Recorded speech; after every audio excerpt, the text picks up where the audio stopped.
Welcome to Tracktown, USA. I can tell you that Gabe and I are very excited to be here this morning. Now, it's a little bit rainy, it's a little bit cold, and still a little bit dark here this morning. And as you can see, it's a little bit quiet here in these early morning hours. But believe it or not, this is the mecca for the sport of track and field.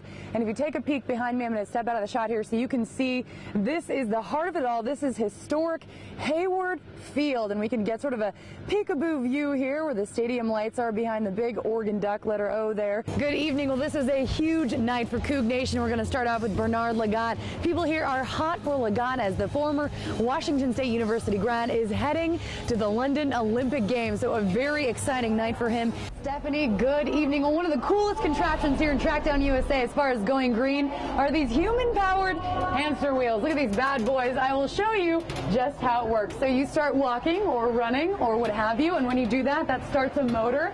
The motor then generates electricity. So, of course, the faster you go, the more electricity you're going to put out. Woo! So I'm going to hop off here and I'll show you. If you come over this way, you can see just how much electricity you're pumping out here. Your motor voltage as well as your battery voltage.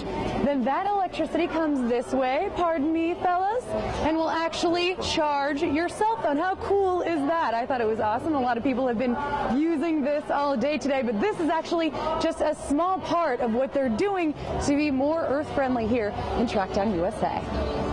Good evening to everyone at home. Well, I have to tell you guys, it was so exciting to see these two athletes qualify to go to the Olympic Games, getting one step closer to fulfilling their dreams.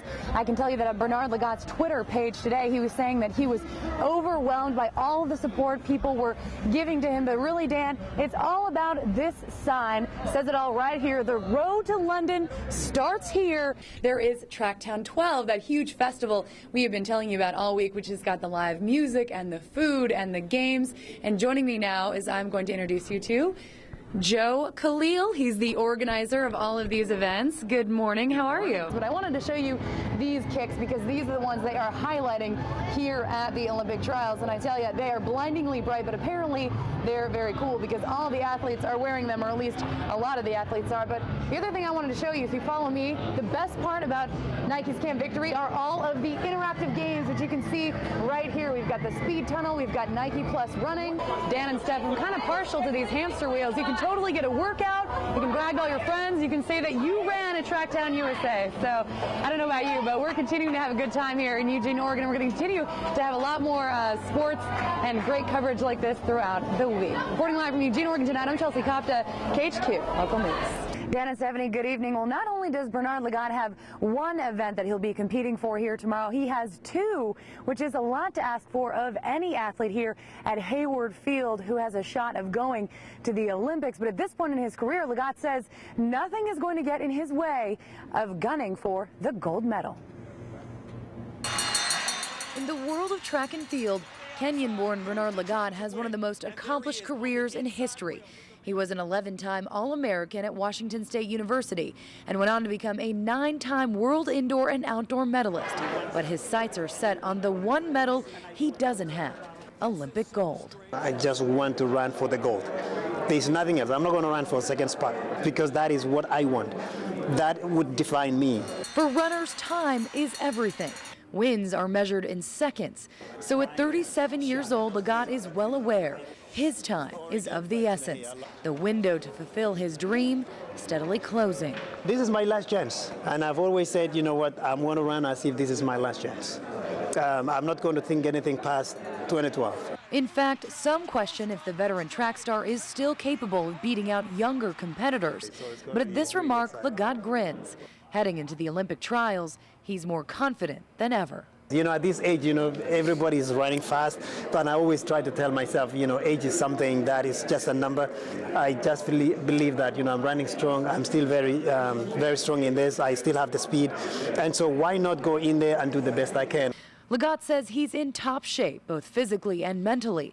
He began his rigorous high-altitude training by focusing on long-distance running and then switched gears to shorter spurts that concentrated on speed. Training and persistence, Bernard Lagat believes, is his ticket to London and a shot at earning that elusive gold medal. If you're prepared like I am, let's go and meet at the finals and make the best man win. Very intense training schedule, but I also asked Lagat today about how he mentally prepares. He says the key is relaxation, staying calm and focused. So we'll see how he does tomorrow in his semifinals, the 1,500 men's meters, as well as the 5,000 men's finals. And we'll, of course, bring you all the live updates of that coverage as we get it. Running live in Tracktown USA tonight, I'm Kopta, KHQ Local News. The track enthusiasts and track fans from all over the world and the country come right here to pay tribute to this one-of-a-kind track star. All right, here we go. Ready, guys? On the wooded trails of Eugene, Oregon, this is exactly what you'd expect to find here. A group gearing up for a run. 3! But this is no ordinary running group. 1, 2, 3, swoosh! They're fans from all over the country. I just met a guy and I said, "Are you a local?" And he goes, "No, I'm from Santa Fe." Fans like John Melcher from Santa Fe. They're on a pilgrimage toward a track star written in stone, Steve Prefontaine. What he did gave us all a little fire. He had a big fire. John makes the trip to Priest Rock every 4 years, and like most who come here, he reflects on his inspiration. It's just like he had this burning and everyone else had it, and he kind of just exuded everything and everybody just followed along. Steve Prefontaine was an unstoppable athlete. The University of Oregon grad was revered for his gutsy running style. At the height of his career, he held every American track record from the 2,000 meters to the 10,000, a career immortalized in the film Fire on the Track. Watching that gave me goosebumps like it's doing right now. And if I can have my little fire, well, then I can keep it going too. This morning, one of America's finest distance runners, Steve Prefontaine, was killed in an automobile accident in Eugene, Oregon. On May 30th, 1975, while driving his sports car around this windy, wooded bend, Prefontaine lost control of his car and crashed into this rock wall. His car flipped over, pinning him beneath it. By the time help arrived, Prefontaine had died. He was only 24. Close to 4 decades later, admirers leave countless offerings at Priest Rock: flowers, sneakers, shirts, tokens of admiration for a running star whose memory continues to inspire runners around the world. I think that's really moving. I don't know, they're just finding that connection with him and honoring him and saying we're all in this together. Well, in addition to Priest Rock, there's also Priest Trails, a series of trails all along Eugene, Oregon, which is yet another way that people can pay tribute to one of the greatest athletes to come right here out of Eugene, Oregon. Reporting in Eugene, Oregon, I'm Kopta, KHQ Local News, Saturday.